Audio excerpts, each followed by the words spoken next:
What's going on, everybody? It's your boy Jay Rich, back for another episode of Across the Pod. I am your host, Jordan Richards, and I'm here with my main man, Tom. Tom, we had a massive show with our Game Week 12 preview and our Wildcard team.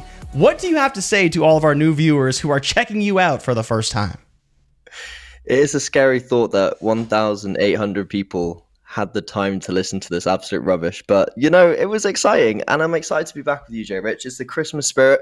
I've got my top on. Santa Claus is coming soon. So I'm excited. And I don't think we need to spend too long, but I'm excited to talk about Game Week 12 and our final thoughts and present our team and, yeah, just wrap it up. I know a lot of people are doing some last-minute decisions. Keen to talk through them. But, yeah, let's get into it, Jay Rich. Yeah, we'll do a little preview. We'll talk about some final transfers we've made for our team to really get it ready for Game Week 12 and talk about a few other things as well. So let's get right into it, Tom, because I know that you have a few things you wanted to present to the people. They loved your charts and your graphs last week. So let's talk about these fixtures and what you're liking heading into this weekend. Yeah, I think just to sort of preamble the whole thing is kind of like, yes, you need to think long term, but I wanted to quickly talk about which fixtures we want to target this week. And I think that first one, Chelsea-Leicester, I think anyone going without Cole Palmer on Wildcard is just off their rocker. And I think you're probably going Palmer as well. There is a conversation to be had about Jackson. And I'm interested to hear your thoughts on Jackson. Arsenal versus Forest, I think, is another good fixture to target. I think people are looking at Gabriel Raya. I also think Saka, if he's fit, and I'm just sick of the Arteta mind game. So my move this week was going to be Foden to Saka. But I don't know whether I can be bothered to 56 photos of Arsenal training this week. How many had Saka in them? 0. And I know Arteta's going to... Yeah, exactly. And Arteta's going to do the mind games thing. And I don't want to be on the wrong side of that. So I'm probably going to make a late decision on whether to bring in Saka or not. I love Villa, actually. A lot of people overlooking Ollie Watkins. I think he's got some great fixtures if he can hit form again. I know you did say 3 back-to-back 2-pointers. Is he Erling Haaland? And you said that off recording, so I just want to make sure that the jury hears that. Bournemouth-Brighton, I really like Semenyo. I like Pedro. I like Verbruggen. It's a bit of a tough one this week. I think a lot of people going Evan Nielsen. Do you want to go with Bournemouth or Brighton? Longer term, I think Brighton's the better team to have, but I do think this fixture, a Semenyo is probably who I'd start over a Pedro. I think we can have a conversation. I've done the left-hand side. Let's hear you talk through the right-hand side. What are you targeting there? All right, so the Wolves attack, I love this week. We've talked about Cunha a lot and Aït-Nouri, who's going to be in the team, and we talked about him last week and why we like him. Whether Cunha makes it to the final team is yet to be determined. We will get into that in a little bit. Tottenham City probably staying away for the most part unless you want to target that Tottenham back line, which should be depleted, but we are waiting on final confirmation on a few different defenders for them. Kevin De Bruyne, what is his status? Is he going to play the whole game? Because we know he is essential to unlocking Erling Haaland. We're already talking about how we're taking him out of the team. He will not be back in the team after our wild card. Liverpool against Southampton, pretty straightforward. They should beat them 3 or 4-0. Definitely high potential for a clean sheet. And all the talk all week has been about Salah captaincy, and we will get into that in a little bit. Love United against Ipswich as well, especially depending on what they do with the new manager now officially in place. We'll see what their tactics are. We'll see how they line up, and that'll be a good test to kind of see what their upside could be potentially against an inferior opponent. And of course, we're playing Isak against West Ham. We love that matchup as well. Tom, do you have any final thoughts on the fixtures? I'm with you on Chelsea. I think that Forest could score on Arsenal, but I'm still willing to have 1, if not 2, Arsenal defense and Raya in my team as well. And I do think Brighton and Bournemouth could be a pretty big high-scoring game on top of that, like you kind of mentioned. Yeah, no final thoughts other than you clearly don't have much faith in Southampton. And to be fair, I do think that is justified. So, yeah. A few things that I've scoured from FPL Twitter and others just for this week, just to talk about. This is my little collage for this week. You mentioned there, the key to unlocking Haaland is Kevin De Bruyne. And I think you can see Haaland with De Bruyne, Haaland without De Bruyne. I think Haaland without De Bruyne, 20 goals in 26 games is still a pretty good record. Yeah. It's just that one hat trick, 7 hat tricks when De Bruyne is playing. It just shows that his ceiling, his explosiveness. If De Bruyne is feeding him 10 chances a game, he's probably going to score 2 or 3 versus when it's Foden, Savio and Grealish Kovacic. is, yeah, exactly. Like it's just not quite the same. So I do think if De Bruyne's back against the Tottenham side, which has a weakened back four and also can't defend anyway, Yeah. if I was a betting man, if I was going to put my money on anyone to score this week, it would be Haaland or Salah, and I'd probably edge Haaland over Salah. So I think if Really? with a lot of people getting rid of Haaland, I think he's a really good differential this week. When he scores like two by halftime against Tottenham, you've got him as captain. Everyone's sold him. I cannot wait for that Twitter meltdown if that does happen. Um, the other thing to mention on Salah captaincy, I've highlighted in the bottom left, in the bottom right, you can see on the left-hand chart, Southampton receive most of their chances from the right wing. So not only have you got pretty much the highest scoring FPL asset in Salah against one of the worst defenses, you've also got them in the position where they concede most of their chances from. So Salah's captaincy is probably the best way to go if you don't have Erling Haaland. And I just think he can be absolutely prolific. Like you say, 3 or 4 goals, he's going to be involved in at least 2 of them, at least 3 of them. So I think keen to hear your thoughts on Salah captaincy, but that seems to be the most logical choice this week other than Haaland.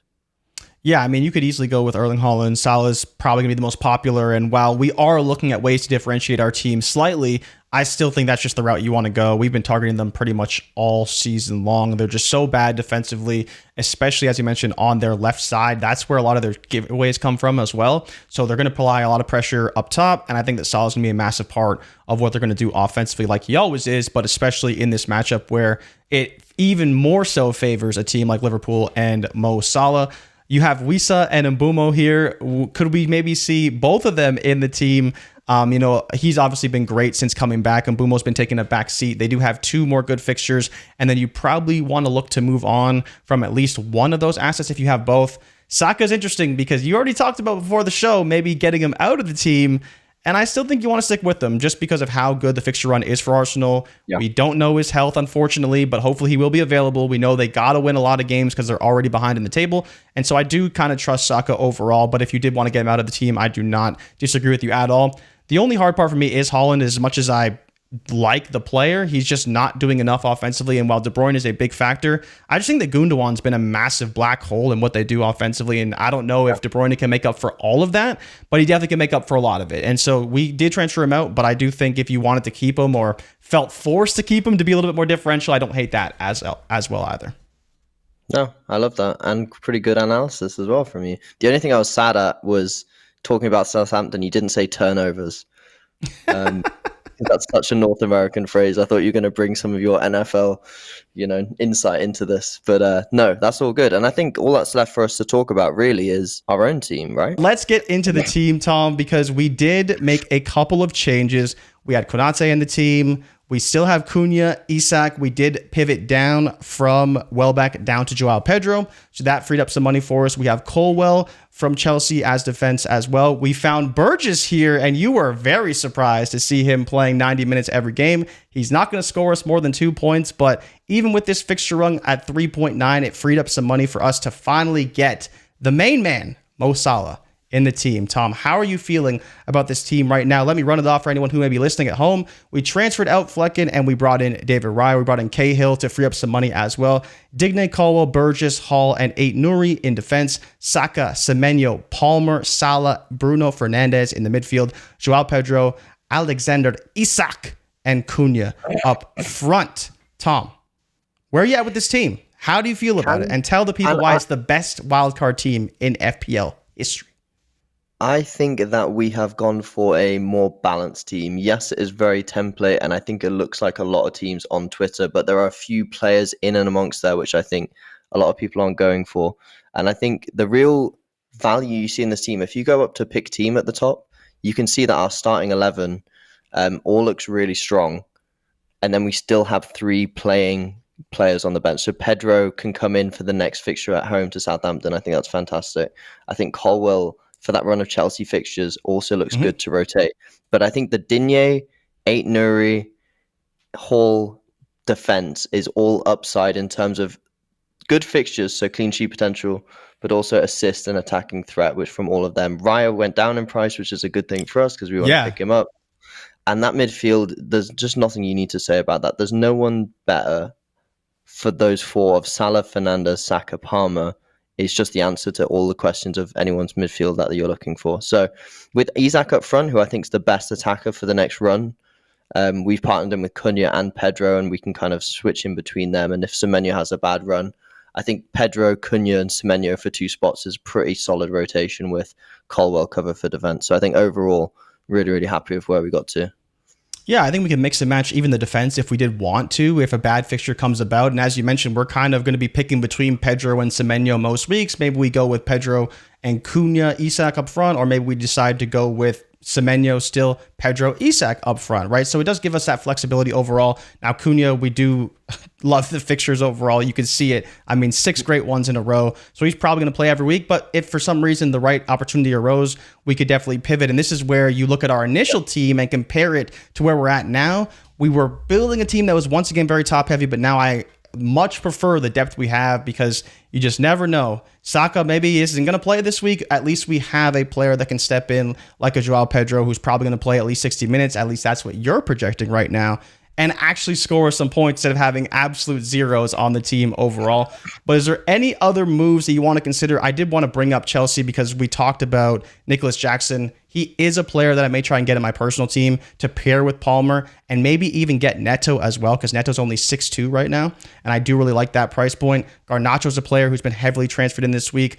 The issue for me with United is that I don't trust a player outside of Fernandes once the fixtures get a little bit tougher, right? So we can maybe ride him out through Arsenal and City away, and then even through a few other rough patches if he's playing well. But the other players, I'm not really speculating to keep them in the team if they do have a bad run of fixtures. So I think this is a good team, both short and long term. And maybe we can kind of bank some transfers. So that way when things do get bad for us at some point, we can kind of pivot and make some moves overall. Yeah, no, absolutely agree. And I think the benefit of having those players at those price points is Fernandes, Semenyo. Between them, you can kind of move across to a Bowen or other. I think Salah, Saka, and Palmer are all fixture proof. And I think Cunha and Isak have a great run of fixtures. So you don't really have a headache for the medium term. It's kind of like we can only chase points and prices, really. And I'm really happy with the balance of it all. I think you ran through it really well. Do you think we will regret not having anyone from Brentford on the team? Because we don't have Wisa and we don't have Mbuemo anymore, who we sold for, I believe, like a 0.5 mil because we got him so cheap early on. But that's the one aspect of this team that I think we could regret. But overall, I love the way we constructed it. And you have to make some concessions to, again, get a little bit different. And all these midfielders especially are very popular. But in the defense, having Rai, who's been heavily transferred out, and then I think mix and matching some of these attackers will make us just different enough, even though we're going to captain Salah, and that's probably going to be the most popular pick this week. Yeah, exactly. And I think if you look at Brentford's fixtures, it's just, for me, it's just a no-go. I've still got Mbuemo in my team and I'm going to keep him just because I've got so much value in him. But I think with the way Wissa's playing, Mbuemo is not as direct. He didn't take a penalty the other day. You know, Villa away, Newcastle, Chelsea, Forest, Brighton away, Arsenal is a really, really bad run of fixtures. Then Southampton away, then City, then Liverpool. You know, it's just really not great until pretty much the end of January. So I think a lot of people like me will be looking to move off Mbuemo in the next 2 weeks anyway. And I think if you're on Wildcard, you may as well just... I think for us here, there's no point having a player for 2 game weeks that we're just going to move out when everyone else has good fixtures as well. We're kind of just like getting ahead of the curve here. So I think it makes sense for us to cash in on Mbuemo and kind of assess other players for that position. Yeah, and for anyone who didn't catch the video last week, we did talk about Bowen, right, after these next 2 weeks. So if you have Mbuemo right now and you want to pivot to Bowen, that's a move that can definitely be made. And I think it's a great opportunity, as you mentioned last week. But outside of that, I think we kind of have everything that we need. And part of the reason why we talked about transferring out Mbuemo as well was because of Bruno Fernandes' fixtures. So they kind of swing at the same time. And so if you need to make multiple moves at the same time, that's when you can run into trouble when you don't have the transfers to do so. Obviously, we have the wild card right now, so lots of flexibility. But I think this is great for us to also bank some transfers should anything really go wrong for us. But I think that's pretty much it, Tom. We walked through the team, the changes that we made. No Konate, no Gabriel was tough for us, but we just kind of went more attacking overall compared to some people who have a bit more balance and have some stronger assets in defense. We didn't go for 3 Arsenal assets, was surprising to me because I thought we may look that way. But I think this way this is budgeted out, I just like it better. And I think that we have a really strong team, like you kind of have been mentioning. Yeah, no. Look, this is it. It's as simple this week, right? Let's just pick the best players with the best fixtures. They're going to get us the points. And happy days. We had 1.8k people watching us last week. 49 thumbs up. And I like those 49 people the most. So let's see this week. And that's a lot of love to you guys. And a lot of love to you, Jay Rich. Yeah, thank you to everybody who tuned in, and definitely comment if you have any questions, because Tom and I will go into the comments, answer questions. We've had a few people reach out to us, so always happy to do that. Interact with us on Twitter as well. But thank you so much for watching. Drop us a like and subscribe for all of our future content, and we'll see you guys for Game Week 13. We're out. Peace. And a Merry Christmas. Bye.